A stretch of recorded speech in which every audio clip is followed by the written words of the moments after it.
datang di Seadanya. Seputar kehidupan dan sebagainya.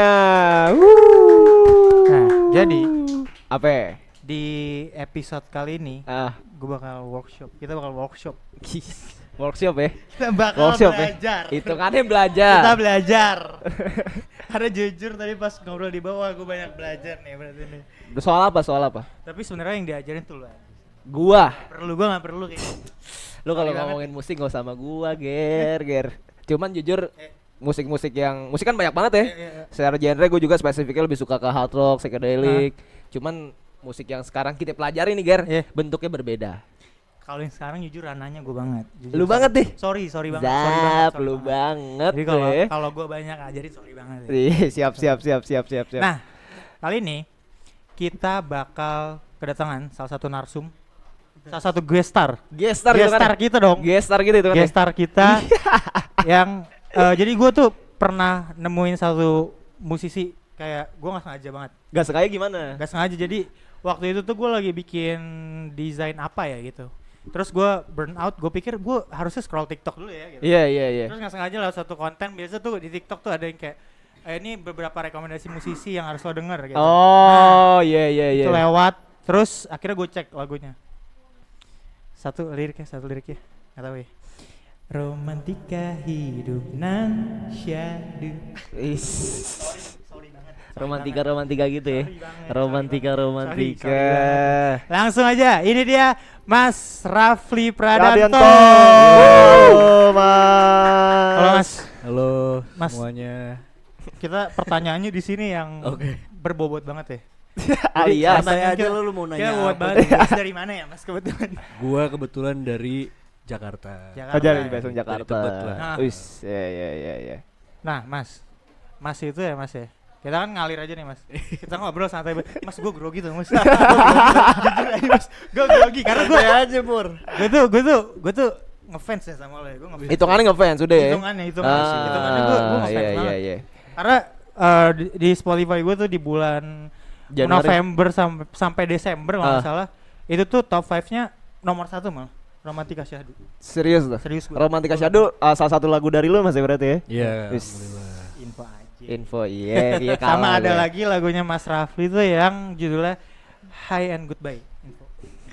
High and goodbye. Emang harus diajarin, Mas. Jujur ya, gue kali ini belajar ya. Aduh, makasih loh. Udah Mas, dengerin boleh lagu Mas gua. kita Mas kenalin dulu Mas siapa sih sebenarnya nih, banyak yang belum tahu kayaknya Mas Rafli ini siapa sih kita. Oke. Gue bukan siapa-siapa. Cuman kebetulan manusia yang punya nama. Namanya Rafli Pradanto, teman-teman. Salam kenal. Salam kenal Mas. Mas. Kebetulan gue suka nulis lirik atau syair, kemudian dijadikan lagu. Dan ya alhamdulillah diberikan jalan untuk ngerilis itu di digital streaming platform. Di Spotify, Apple Music, dan lain-lain, YouTube segala macam. Gitu sampai ke produksiannya dan akhir bisa rilis. So far ada 3 lagu yang udah rilis. Nah kalau yang terakhir itu Romantika Syahdu yang tadi Gary udah ceritain, itu baru itu rilisnya lumayan lama ternyata ya, udah 2 setahun lalu kalau nggak salah. Oh berarti di 2024 Mas hitungannya? Enggak, 2023. Oh 2023 akhir? Iya, 2023 akhir tuh. Setahun ya, setahun lebih ya Mas? Iya setahun lebih tuh. Itu yang memang solo project gua tuh. Kalau yang 2 lagu lainnya itu kebetulan waktu itu sama teman gua namanya Ega. Tapi dia sudah melalang buana ke Inggris, dapat kuliah di sana, lanjut kerja di sana juga, nikah di sana juga. Ya udah gitu, udah berkeluarga di sana lah. Gitu. Halo Ega, lu masih inget gua kan? Bukan WNI lah. Jadi akhirnya saya solo karir di rilis lagu judulnya Romantika Syahdu. Gitu. Genre tuh jazz gitu Ger ya. Jazz gitu. Tapi emang lu pribadi lu suka? Gue jujur udah lama banget gue seneng banget dengerin jazz. Oh iya. Iya, seneng. Kayak jazz yang pop, jazz standar. Sama ada namanya Scottish jazz, sorry banget. Iya. Gimana tuh bedanya apa tuh kalau boleh tahu? Kalau boleh tahu, sebetulnya karena gue juga nggak tahu tuh. Coba boleh dikasih tahu nih Bang Gary. Genre itu ya dari salah satu web gitu. Jadi ada web buat nyari genre gitu. Jadi ada banyak tuh gue liatin satu-satu. Terus Scottish Jazz kalau kita pencet itu genre itu nanti muncul siapa aja artisnya. Oh, salah satunya siapa? Nah gue juga gak tahu ya. Karena lu baru tadi dapet ya. Gue baru riset tadi. Tapi sebenarnya secara di dalam jazz itu masih banyak lagi ya mas ya? Iya mas. Gimana mas? Coba. Jadi mau kuliah jazz ini? Boleh mas. Karena gue rada awam mas kalau soal jazz kayak gitu. Well, kalau jazz itu sebetulnya yang gue sukain ini mungkin yang gue suka dari jazz aja dulu kali ya. Kenapa gue suka musik pada umumnya mungkin lebih spesifik gue suka jazz tuh karena gue merasa dalam jazz itu awalnya kan muncul memang dari pergerakan ya. Kalau zaman dulu tuh mungkin kulit hitam ada perbudakan segala macam. Terus akhirnya mereka tuh menyuarakan pergerakan suaranya tuh dari musik jazz ini. Mungkin lebih dulu awalnya blues juga pada zaman itu kan blues. Makanya kan blues itu kan musiknya istilahnya untuk apa? Ratapan lah gitu, musik ratapan istilahnya gitu ya. Akhirnya berkembang jazz di New Orleans tuh awalnya.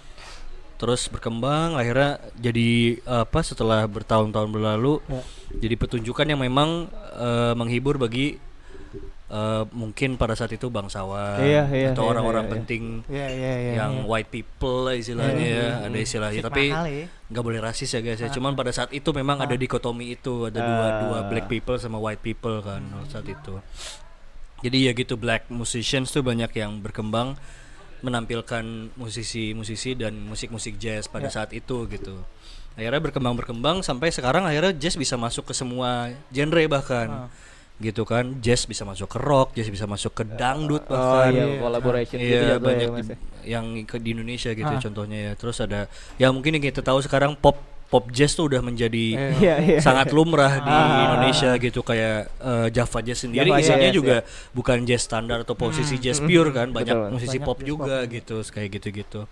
Dan yang utamanya yang gue senengin juga di jazz itu selalu baru terus. Jadi up to date terus tuh mas ya. Ya kayak setiap pertunjukan tuh pasti suatu hal yang baru karena basicnya improvisasi kan. Jadi kayak kita kalau musik klasik mungkin kan itu based on partitur kan. Semuanya based on apa yang lu berikan dari komposernya gitu. Tapi kalau jazz itu cuma lead sheet doang kayak lirik sama chords aja. Sisanya pasti bagannya juga akan sama tuh lirik, chords, nanti ada blank space buat improvisation. Berapa bar ganti-gantian per instrumen kayak gitu, ada call and response juga. Nanti kita bahas lagi tentang itu. Jadi baru satu SKS. Iya, kita berasa les Ger. Berasa les gue. Gue diam ya kan jujur. Iya, gue diam nyimak. Jadi intinya itu banyak terjadi interaksi dalam berkomposisi jazz gitu. Dalam bermusik jazz tuh interaksi yang dirasakan terhadap antar musisi tuh kuat banget.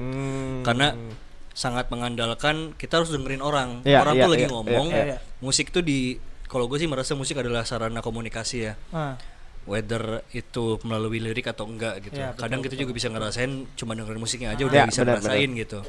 Nah di jazz sendiri memang basicnya adalah untuk mendengarkan dan berbicara gitu kayak kita lagi sekarang nih cuman mungkin bahasanya melalui bahasa musikal gitu melalui instrumen-instrumen lain. Nah itu yang disebut call and response. Saya memanggil, Anda menjawab, begitu. Sesimpel itu sebetulnya. Ilmu. Nah itu ilmu baru buat gue sih. Karena ilmu banget. Tapi setuju gak sih mas, pandangan orang tuh genre musik jazz ya, terutama ya, itu ada musik yang mahal. Setuju. Oke. Kenapa? Coba kira-kira. Jujur ya. Mas, gue coba. Gua agar sampai ngelihat ada tuh di TikTok sempat ada trennya jadi salah satu bentuk date gitu tuh nonton orkestra gitu Pak. Iya dan itu kan pakai gaun-gaun gitu, pakai jas. Kayak yang mahal aja gitu, kayak glamor ya kan. Lu juga gitu kan memandanginya? Iya benar. Kayak kalau gue dengerin jazz tuh ya. Apalagi yang cuman instrumental gitu. Kayak gue berasa makan steak gitu. Padahal enggak, makan pempek. Saya rasa. Di warteg kayak. Padahal karedok ya. Berasa kayak makan ganteng. Iya, makan ganteng udah dengerin jazz ya. Setuju enggak, Mas? Mungkin balik lagi ke yang tadi gue jelasin ya bahwa memang dari sejarahnya berkembangnya musik jazz itu memang untuk pertunjukan atau hiburan pada akhirnya ya. Selain mungkin emang awalnya sebetulnya adalah bentuk keresahan black people dan menyuarakan pergerakan atau kemerdekaannya mereka kan sebetulnya. Tapi berkembang menjadi sebuah pertunjukan pada akhirnya. Makanya mungkin menjadi apa ya, berkelas atau classy gitu karena memang dipertunjukannya kepada orang-orang yang memang waktu itu nggak sembarangan gitu. Bangsawan atau pejabat-pejabat saat itu kayak gitu-gitu. Gitu. Sama sih kayak sebetulnya kalau tarik mundur lagi ke musik klasik sekalipun, musik kan awalnya itu muncul zaman Gregorian itu cuman di gereja doang kan. Itu dianggap sakral gitu, suci gitu. Musik itu nggak sembarang. Kalau mungkin perkembangan musik Eropa ya, kalau misalkan kita ngomong timur udah beda lagi lah urusannya. Tapi kalau musik Eropa, classical music segala macam memang berkembangnya pun dipertunjukkannya kepada orang-orang yang kebetulan punya uang lebih banyak misalkan. Karena mahal untuk nonton sebuah pertunjukan yang bisa beli wagyu lah ya. Istilahnya gitu kalau zaman dulu ya, gitu. Komposer-komposer tuh memang dinilai atau dihargai banget lah pada zaman itu. Makanya kan berkembang terus-terusan sampai dari tadi Gregorian, terus klasikal, ada barok juga. Barok, klasikal, terus akhirnya berkembang lagi romantik sampai impresionisme sampai akhirnya modern, ada postmodern juga kayak gitu-gitulah. Jadi up to date gitu ya Mas ya. Ya, jadi ya kan apapun itu kan mengikuti perkembangan zaman kan ya, kayak gitu-gitu. Nah, cuman memang yang gue lihat sih dari jazz sendiri ini masih, dan musik-musik lainnya yang memang menjadi standar umum kayak klasik segala macam itu masih bertahan sampai sekarang, digunakan fundamentalnya gitu, dan menjadi bahan diskusi dan analisis sampai sekarang gitu kebetulan. Nah itu Mas, ngomongin jazz maksudnya kita kan di Indo ya terutama ya di awal selalu didengerin pop Melayu, mungkin alternatif dan lain-lain. Pada awalnya ketika lu kecil tuh Mas, zaman-zaman musik itu ya ibarat lu dengarkan, apakah musik jazz sendiri yang pertama kali lu dengerin? Menarik nih. Kan gue kebetulan memang belajarnya awal pertama kali selain emang nyanyi, paduan suara segala macam di SD, gue belajar gitar. Nah, pertama kali yang gue pelajari lagu-lagu bener banget pop Melayu. Siapa sih bisa menghindari pop Melayu kan dengan cengkok-cengkoknya itu kan. Asik banget gitu, kayak siapa ST12 pada saat itu. Ya, lu tau gak sih buku chord? Buku chord, chart chord itu. Nah, itu gue pakai sama. Kayak gue belajar pertama kali ya taunya belajar chord gitu. Gue ada sempet belajar klasik les tapi kayak gulunya malas lagi, nyebelin gitu, kayak udah gue malas gitu, udah akhirnya gue belajar sendiri.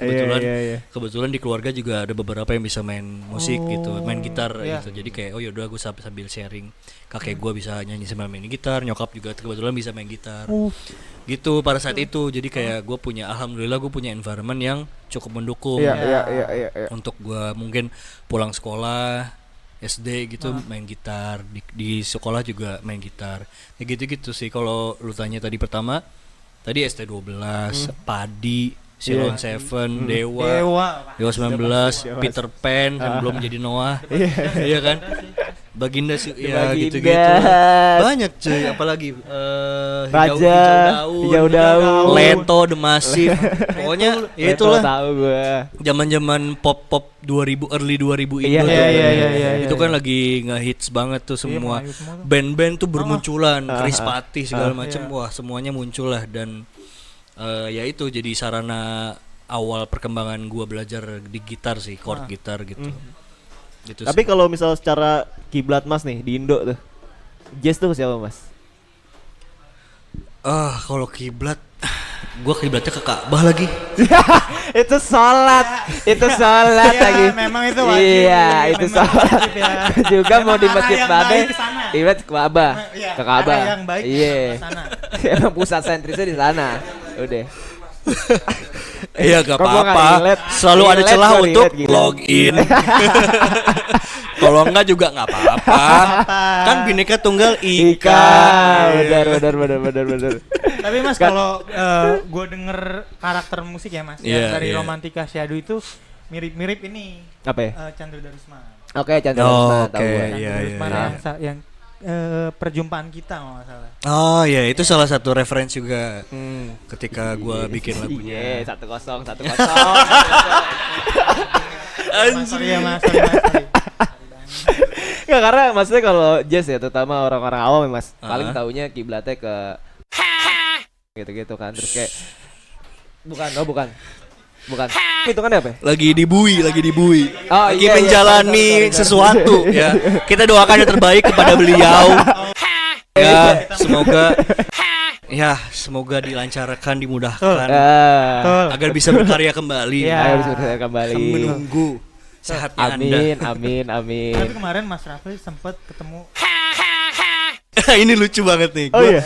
Jadi gue kebetulan gue nge-MC juga guys. Jadi temen gue waktu itu nyari MC di acara jazznya mereka di Cibubur waktu itu. Terus kebetulan nyari MC-nya yang memang sedikit paham tentang musik jazz juga, karena yang dimainkan kan karya-karyanya jazz standar kan. Gitu, jadi kayak ya udah akhirnya ngontak gue untuk MC-in dia kayak gitu sih waktu itu. Makanya gue nggak tahu ada apa-apa kan, jadi kayak got nothing to do with it, so jangan bawa gue. Iya, nggak, maksudnya anak-anak sekarang ya paling Gen Z tau ya jazz tuh Ardhito udah. Iya, maksudnya kayak gitu kan. Sampai tapi sekarang ya menurut gue perkembangan jazz sudah luar biasa, bahkan festival musik misal contohnya sampai udah masuk ranah-ranah kampus, misal salah satu contohnya ya tangga kita Jazz Go to UI, ya kan? Jazz Go to Kampus. Jazz Go to Kampus, sorry ya di UI tapi kan. Dua. Iya lo coba. Nah JGTC kan juga itu Chandra Darusman juga tuh yang perkasai dulu di UI. Oke. Gitu. Tapi kalau sorry, gue potong ya, sorry. Kalau misalnya kiblat lu rada-rada mirip satu referensi lu Chandra Darusman ya, Mas. Selain perjumpaan kita, apalagi sih Mas? Ada lagi nggak? Si lagu Romantika Syahdu maksudnya. Iya benar. Oh, kalau yang dari barat, dari itu gue banyak dengerin Bruno Major. Iya, terus Levy. Kalau yang cewek, terus taunya lah Uve. Iya. Iya. Bruno Major tahu gue. Iya, itu juga gue gara-gara ngikutin dia tuh sempet kayak klarifikasi how to pronounce her name gitu. Gue juga taunya awalnya Lauve kan atau Lofi gitu. Ternyata dia it's not Lofi, it's Leve gitu. Iya. Ilmu. Masnya udah 5 lah. Tapi ya banyak 5 lah ya. 5-0 gue 2 lah. Iya. Gue udah kali nyumbang 1 udah gue. Tapi kan dia for the first time ya. Gue baru pertama kali duduk, gue dengerin aja kayak ilmu baru buat gue. Gak kuasain sama sekali aja. Dia tahu dia ngajarin nih, gue ambil kasih aja ya. Dia gitu. Iya, kayak sebelumnya misal lu kan bilang gue kalah nih, kalau sebelumnya ada Mas salah satu narsum kita juga tadi sebelum Mas. Dia tuh IDM gitu, DJ. Dan dia kalah tuh Mas kalau soal itu sama saya. Kali ini lu menang, gua akuin kali ini lu menang. Lu menang lu. Aku jadi menang kalah gini sih. Emang rada gini Mas. Di awal kompetitif banget sih. Mas sebelum Mas datang di bawah kan Mas, dia ngomong sama saya, nih ini kan jazz tuh nggak semua orang pengetahuannya tahu gitu. Gimana kalau kita adu knowledge? Iya, gua akuin kalah gua di sini. Nah, terus Mas, awal mula ya Mas ya, mula sampai kan lo kuliah musik juga ya Mas ya? Kuliah musik ya? Alhamdulillah. Kuliah musik. Di mana Mas? Di Jogja, di ISI ya. Oh di ISI. Iya. Oh di ngambil musik. Apa? Ngambil musik. Iya, ngambil musik Mas. Di ISI tuh waktu itu pas gua masuk kebetulan abis baru banget pecah 4 jurusan tuh. Dari tadinya seni musik doang, akhirnya jadi ada seni musik atau musikologi, terus penyajian musik, D4-nya tuh. Terus pendidikan musik, sama ada satu namanya penciptaan musik. Jadi gue lebih seneng komposisi musik lah nyebutnya gitu ya. Tapi ya gitu akhirnya gue masuk di jurusan itu, belajar memang tentang komposisi musik ya, mengkompos musik, mengatur melodi jadi sebuah karya lah intinya gitu. Dan itu genre apapun Mas? Iya, genre apapun. Cuman pas masuk isi itu memang ada kayak semacam pembagian minat lah gitu. Iya. Karena memang mudahnya kalau di institusi musik tuh kan kebagi dua antara klasik kan, klasik sama pop atau jazz. Kalau di isi itu kebetulan dibagi dua. Yang misalkan lu main violin ya otomatis masuknya klasik misalkan. Atau kalau kayak instrumen yang bisa jadi keduanya kayak saksofon, itu lu bisa milih pop jazz atau klasik. Tapi rata-rata ngambilnya pop jazz, tahu gue ya. Kayak gitar kan juga ada klasik ada pop jazz kan. Nah waktu itu karena gue udah lupa banget baca not balok atau gue nggak biasa main gitar klasik, ya gue milihnya pop jazz akhirnya. Gitu. Cuman beruntungnya gue karena di komposisi jurusan komposisi musik itu mempelajari secara dasar dari musik klasik segala macam. Akhirnya gue dapat dua-duanya ilmunya. Gitu. Jadi musik klasiknya dapat, terus kalau belajar mayor istilahnya instrumen mayor, gue baru belajar pop jazznya kayak gitu. Kalau dari segi musik-musik tradisional misal kayak karawitan gitu-gitu ya itu ada SKS-nya juga. Iya. Nah, itu ada jurusan lain tuh, etnomusikologi namanya. Etnomusikologi. Ya, itu fokus ke musik tradisi Indonesia ya. Tradisi Indonesia gitu. Berarti kayak belajar musik-musik Sunda gitu kan beda-beda. Iya, banyak melodi. Iya, betul. Kalau isi itu berarti beda skill. Kampusnya Salma Aida. Iya, betul. Itu ada tingkat gua tuh. Tahu gue dia. Salma Aida. Idol yang juara kan kemarin 2023. Iya. Sama tuh.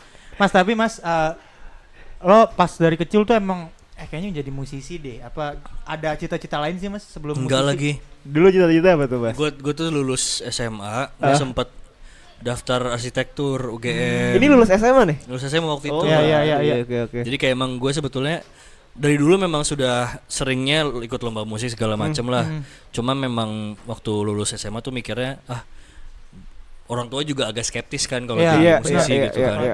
Jadi musik ya, kuliah musik kan. Ya kebetulan gue juga SMA ngambilnya IPA gitu. Jadi kayak ya udah gue daftar arsitektur, terus sempat PWK juga, perencanaan wilayah kota ya kayak gitu-gitu. Banyak lah yang gue daftar tapi nggak ada yang masuk sama sekali. Akhirnya gue gap year sempet. Gap year itu selama gap year itu ternyata orang tua gue ngelihat selama gap year itu gue banyak malah job di musik lebih banyak. Oke. Gue banyak dapat murid private juga, terus ngelatih paduan suara segala macam di Jakarta, Bogor, Jakarta gitulah. Mungkin itu bikin mereka lebih percaya sampai akhirnya gue nemuin ternyata ada kampus musik di Indonesia gitu. Selain IKJ kan gue taunya IKJ, UNJ, ya gitu-gitu dan ISI ternyata ada dan kebetulan yang gue mau waktu itu komposisi musik ada di ISI Jogja. Daftarlah gue. Tahun itu tuh gue beruntung karena ada SBMPTN. Lucu gak sih lu masuk kuliah musik tapi lewat SBM kan lucu ya. Itu beruntung banget sih, gue merasa beruntung karena basic musik gue secara teori saat itu masih lemah kan. Oke. Emang gue autodidak gitu. Jadi kayak gue SBMPTN cuma belajar soshum akhirnya.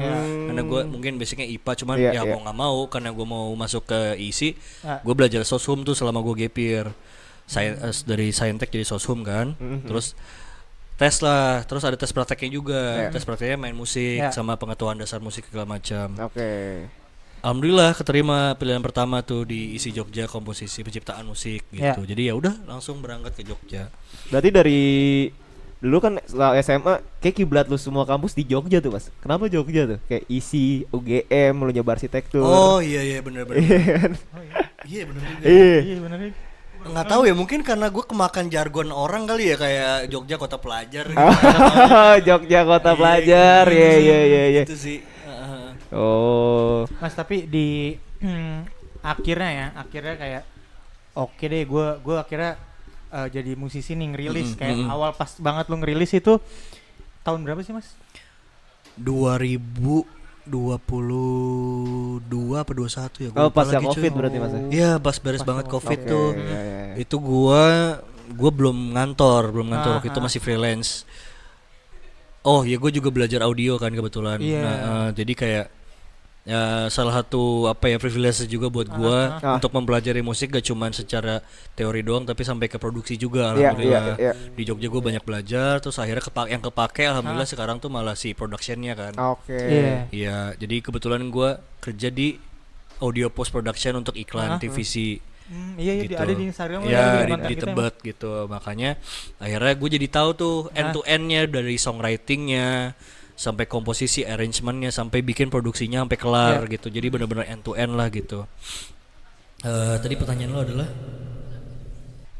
bukan pertanyaan gue jadi loncat-loncat aja.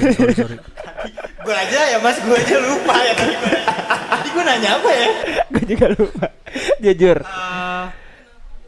Iya tadi tuh pertanyaan terakhir kenapa Jogja mas? Nah setelah itu lu Enggak, nanya. setelah itu lu nanya, cuman gue lupa. Sejak tahun berapa? Oh iya, rilis. rilis 2022. Nah iya, nah itu pada saat itu gue rilis bareng si Ega ini, sahabat lama gue lah dulu dari zaman sekolah sempat ngeband bareng juga. Ya gitu sih, akhirnya dia waktu itu ngebawa bahan lagu. Gue asik nih lagunya, coba kita garap lah lirik akhirnya gue juga bantu garap songwritingnya juga sampai akhirnya kelar gitu dan rilis. Lumayan niat waktu itu. Promosinya juga lumayan niat segala macam. Terus kita bagi tugas segala macam. Ya alhamdulillah responnya juga oke, teman-teman gue juga pada support segala macam. Terus ya sampai akhirnya gue bisa masuk ke studio Audio Post di tempat gue sekarang gitu. Sampai akhirnya ya udah gue lebih banyak mengenal lagi tentang teknis audio, how to record, how the instrument, terus kayak begini lah gue udah lumayan sering nge-handle kayak gitu. Jadi ya itu sih. Berarti dari segi komposisinya secara keseluruhan soal musik nih, Mas Raffi udah menguasai sekali ya. Insya Allah saya masih banyak belajar. Dari sekolahnya musik, udah orang-orang sekitarnya musik, kerjaan sekarang musik. Berarti udah jalan 3 tahun secara profesionalisme sebagai kerjaan ya mas di musik. Iya bisa dibilang ya. Kalau ngantornya ya, ngantornya ya. Nah dari segi solo ini ada gak sih mas lo achievement terakhir mungkin kayak gue pengen banget manggung, impian gue di sini. Di mana tuh? Kira-kira. Gue pengen di Java Jazz sih, to be honest ya. Yang paling terdekat gue pengen di Java Jazz. Ya atau pada umumnya festival-festival jazz lah, dimanapun itu gue seneng.